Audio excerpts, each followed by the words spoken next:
Olá! Quem olha para as cidades brasileiras hoje em dia percebe logo de cara uma coisa: um monte de contrastes, não é mesmo?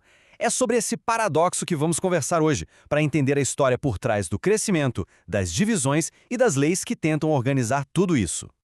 Então, por que as nossas cidades são assim, tão cheias de contradições? Para desvendar essa história, a gente vai começar olhando para os desafios que estão aí, bem visíveis, no dia a dia de milhões de pessoas.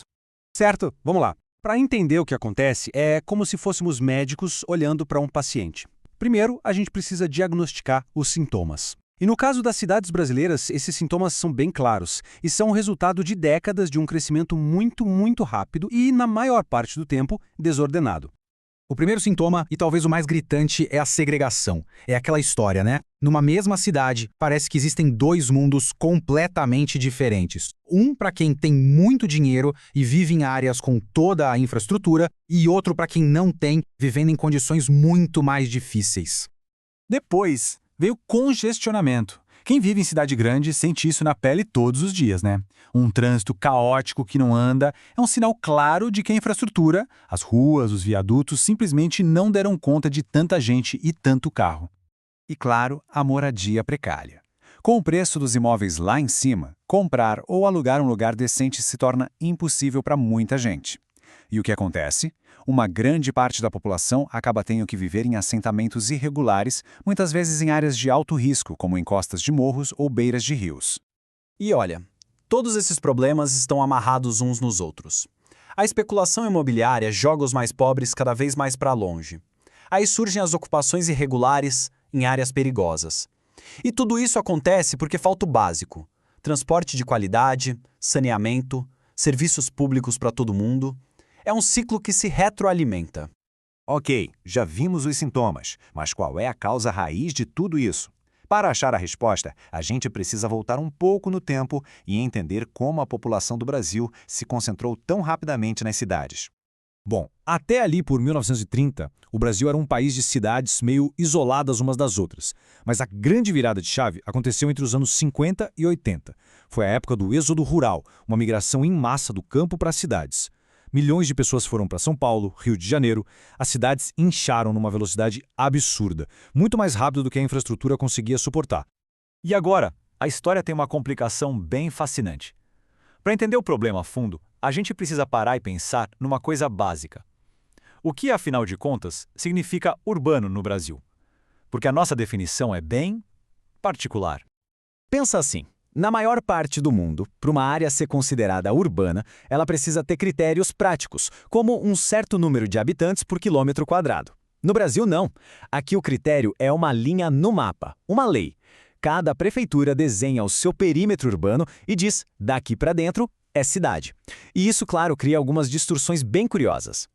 Na prática, isso significa que um município pode expandir essa área urbana no papel só para poder cobrar impostos mais caros, como o IPTU. Também quer dizer que uma cidadezinha no meio da floresta pode ser legalmente tão urbana quanto um bairro de São Paulo. Isso bagunça as estatísticas e dificulta muito a comparação do nível de urbanização do Brasil com outros países. Certo? Para entender como consertar os problemas, a gente precisa primeiro entender a anatomia das nossas cidades. Como elas se conectam. Existe uma hierarquia? Sim, existe, e é uma rede bem complexa e hierárquica. O IBGE classifica as cidades em níveis de influência. Na base da pirâmide estão os centros locais, as cidadezinhas. Subindo, temos as capitais regionais. Depois, as metrópoles, como Manaus e Porto Alegre.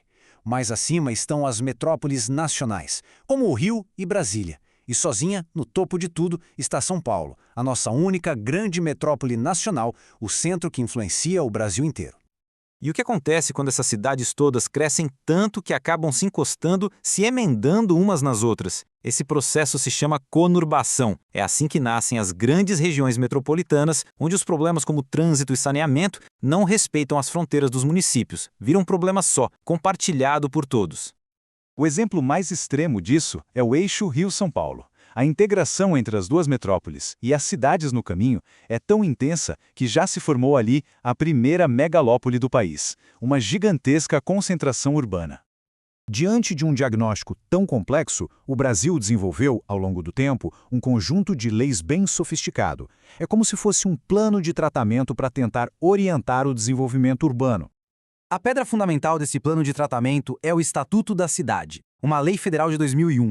Ela é a caixa de ferramentas que os municípios têm para planejar seu crescimento e tentar combater as desigualdades sociais. E o coração dessa lei é um princípio chamado função social da propriedade. A ideia é simples. Um terreno urbano não pode servir só para o lucro do seu dono.